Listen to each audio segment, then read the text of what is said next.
It's our Lord and Savior Jesus Christ. So we finished Psalm 32 the last time we fellowship. So that means this morning we begin a new psalm. And we're going to be looking at Psalm 142. Salamu se laufa se fululua. Psalm 142. And as we go through these psalms, again, these are just psalms of David, which is the psalms that we'll be covering. So the author of this psalm is King David, and he writes the psalm in a time of distress, as we can pick up on verse 2 of the psalm. The psalm is also known as a maskil, or a contemplation. It's titled here, The Contemplation of David, a prayer when he was in the cave. Now the word maskil means instructive. It means a didactic poem, which also means that this poem, which is constructed carefully by David, instructs us. There is something to learn in this psalm. Now some scholars noted that this psalm was written in a time where David was fleeing from Saul, King Saul, and hid himself in a cave. And this story is found in 1 Samuel chapter 22 verse 1, and also 1 Samuel chapter 18 to 24. Now what a place to find himself in prayer. Not only that the cave was probably cold, but David found himself praying. And it's almost like what we would call now a prayer closet, where he can share all things to the Lord, his situations, his emotions, all things were laid before the Lord. And you and I can search for a place of solitude for prayer. It may be early hours in the morning while everyone's still asleep, or it could be going for a walk. And in your time of walking, you're praying. Or it could be late at night when everyone is asleep. These are just one of the things that we can learn from this psalm. Now this psalm is broken into 3 parts. So in verses 1 and 2, we see the cry of the psalmist. In verses 3 to 5, we see the current state of the psalmist. In verses 6 to 7, we see the psalmist's confidence in God. So this morning we'll look at verses 1 and 2, the cry of the psalmist. If I can have Brother Fred, please, if you can read from Psalm 142, verses 1 to 7, and then I'll ask our Samoan Bible readers, please, to read Salamu se laufa se fululua fai upu mua mua I le fitu. And then we'll begin our devotion from verses 1 and 2. Brother Fred, please. Iya. I cry out to the Lord with my voice. With my voice to the Lord I take my supplication. I pour out my complaint before him. I declare before him my trouble. When my spirit was overwhelmed within me, then you knew my path. In the way in which I walk, they have secretly set a snare for me. Look on my right hand and see, for there is no one who acknowledges me. Refuge has failed me. No one cares for my soul. I cried out to you, O Lord. I said, you are my refuge, my portion in the land of the living. Attend to my cry, for I am brought very low. Deliver me from my persecutors, for they are stronger than I. Bring my soul out of prison, that I may praise your name. The righteous shall surround me, for you shall deal bountifully with me. Thank you, Taufa. Someone Bible readers, please. Iya.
Ye la reina maya, ye tia.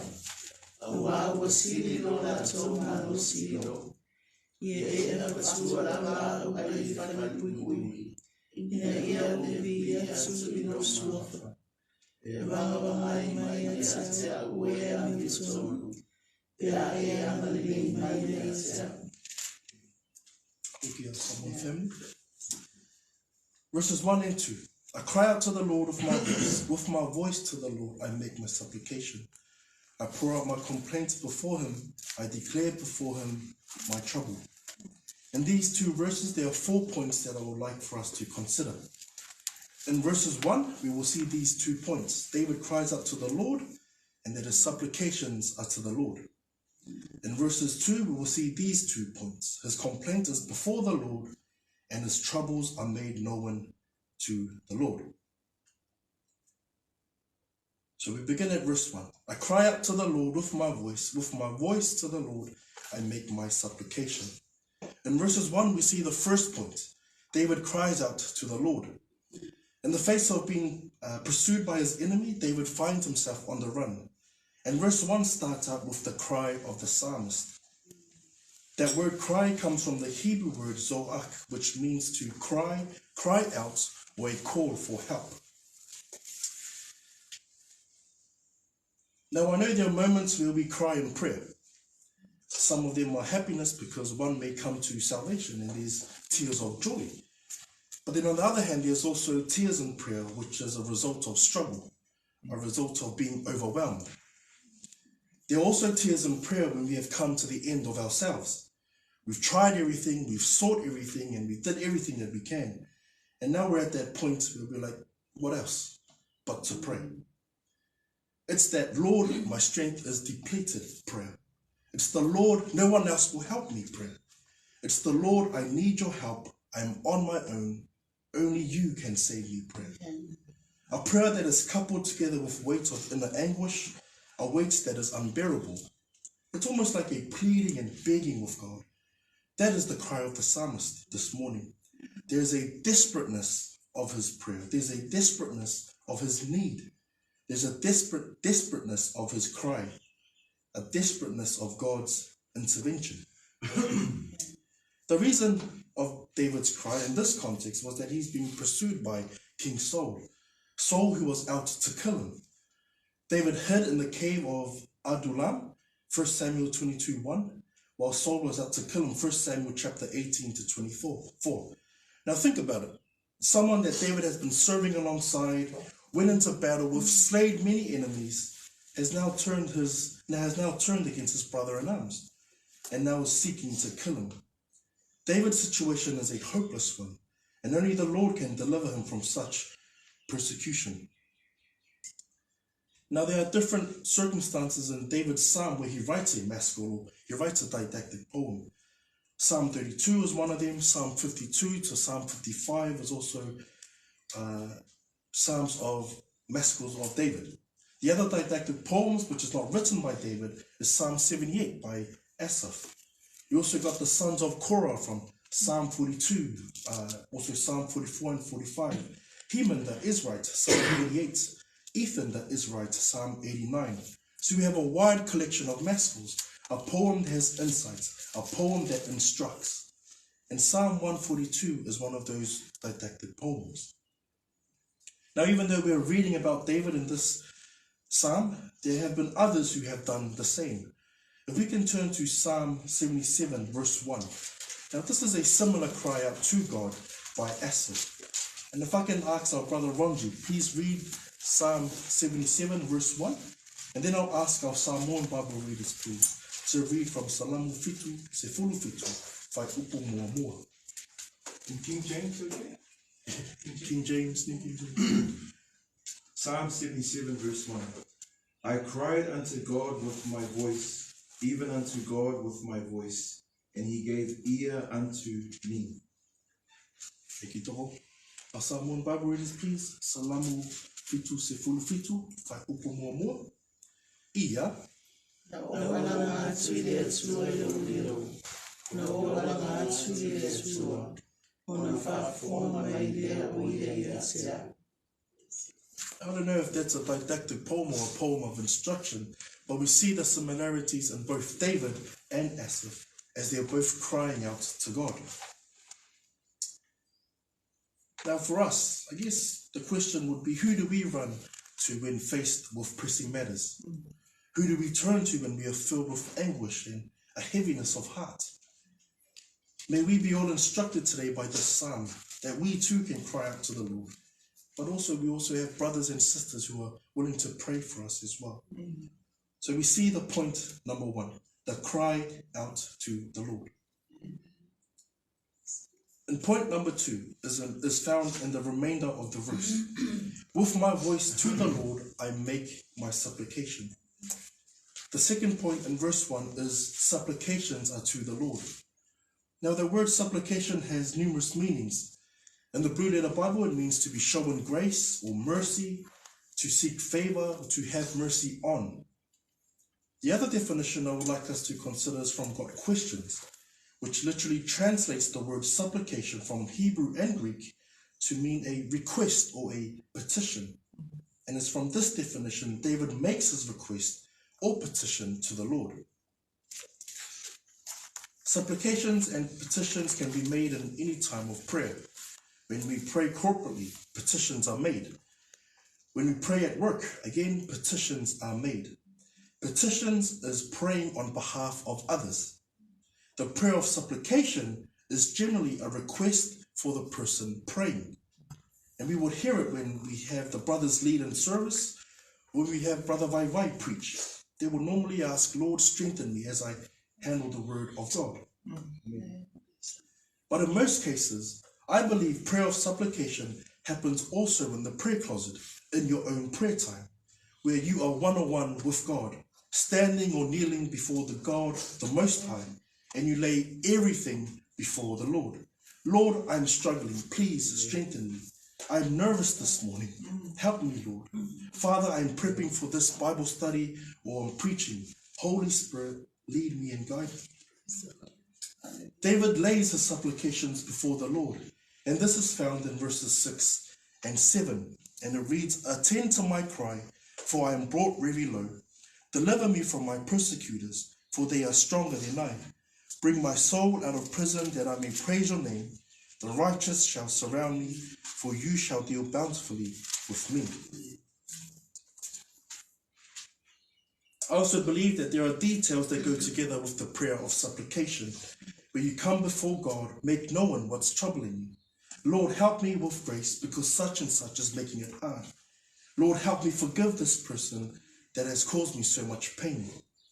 Sometimes when we're stuck in decisions as well, big or small, Lord, these are my options. I like this option because it's more secure. Then I also like this option because I like to travel. Lord, help me choose the right option. I guess for myself, sharing on Saturday mornings and leading on Sundays, Lord, I am nervous and scared. Please give me peace. The prayer of supplication is one with details, where we can come before the Lord and lay everything before him in a manner of reverence, keeping in mind that you know who you're talking to. Now, does God care for our little troubles? I believe so. And may we find comfort in Psalm 55, verse 22. If I can ask our English Bible readers, please, read from Psalm 55, verse 22. And then I'll also ask our Samoan Bible readers to read from Salamulima Sifululima, Upulua Sifululima. Our English Bible readers, please. Ia. Cast your burden on the Lord, and he shall sustain thee. He shall never permit the righteous to be moved. Thank you. Our Samoan Bible readers, please. Ia.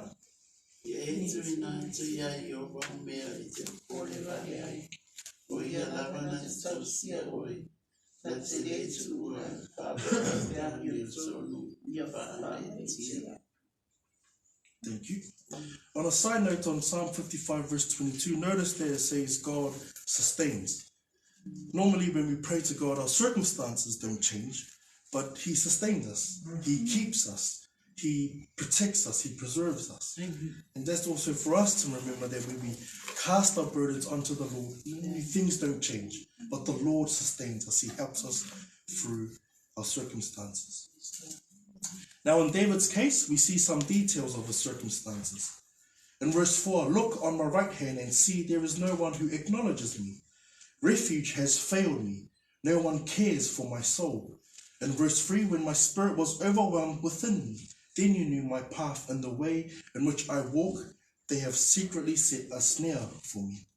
These are the descriptions David gave in his prayer of supplications. People were after him. He was overwhelmed. He was on his own. No one really protected him. He had no shelter. And here he is in a cave crying out to the Lord, making his supplications to the Lord. May we too find the courage to lay everything before the Lord in prayer, from the minor details of our lives to the big decisions we have to make, trusting that the Lord will care for us. Again, Psalm 55 verse 22, cast your burdens onto the Lord, and he shall sustain you. He shall never permit the righteous to be moved. I hope you guys are still with me and I haven't lost you guys along the way. We continue down to the last verse for this morning. And we look at the last 2 points from this verse. Remember, just a quick recap. Remember in verse 1, the 2 points made was the cry out to the Lord. And also the second point from verse 1 was the supplications made to the Lord. And we read in verse 2, I pour out my complaint before him and declare before him my trouble. In verse 2, we see the third point for this morning, complaint made before the Lord. Now the word complaint comes from the Hebrew word si'ach, and that means anxiety or trouble. David had to be anxious. As we read before, there was no one with him, noted in verse 4. People were out to trap him, noted in verse 3. He was overwhelmed, which is noted in verse 3, and no one cared for his soul, noted in verse 4. So there must be some sort of anxiety or trouble that's happening with David. Also want to note there that word before. In David's case, he comes and lays his request before the Lord. It's not a, Lord, here's what I'm dealing with, help me right now. It's a, Lord, this is what I'm going through. Let your will be done. Which is a different contrast to us coming to the Lord, saying, Lord, this is everything that I'm going through, help me right now. David comes before the Lord in a manner of reverence and respect, lays everything before him, says, Lord, this is what I'm going through. If it's your will, let your will be done. Now, the Lord is not a genie for us to wish and he shall accomplish. Remember, the Lord is sovereign, and in his sovereign will, his will will prevail regardless. Often it's mistaken that as Christians, we shouldn't be going through these things, anxiety, trouble, etc. It's the come to Christ and everything is smooth sailing from there. But here we see a believer who was going through some tough times. Paul, the apostle who wrote most of the New Testament, went through persecution and trouble on a daily basis. No doubt there would have been anxious moments for the apostle, but then there also would have been beautiful moments like these, where they're on their own, praying to the Lord, Lord, this is what I'm going through, help me. We praise the Lord that we can still come before him with anything that is troubling us or worrying us. Note here also that the complaints that we come with must never be the kind that we cannot bring before God. In other words, we are to bring our complaints to God, not complain about God. Charles Spurgeon says, when we complain, it must never be before men, but before God alone. And this is what King David does exactly. In the place of solitude, in the place of a cave, where there's no one else around him, he comes and brings his complaints before the Lord. He brings his anxieties, he brings his troubles, everything that's distressing David, he brings it before the Lord. So we see in point 3 here, the complaints before the Lord. Our final point comes in the remaining verse.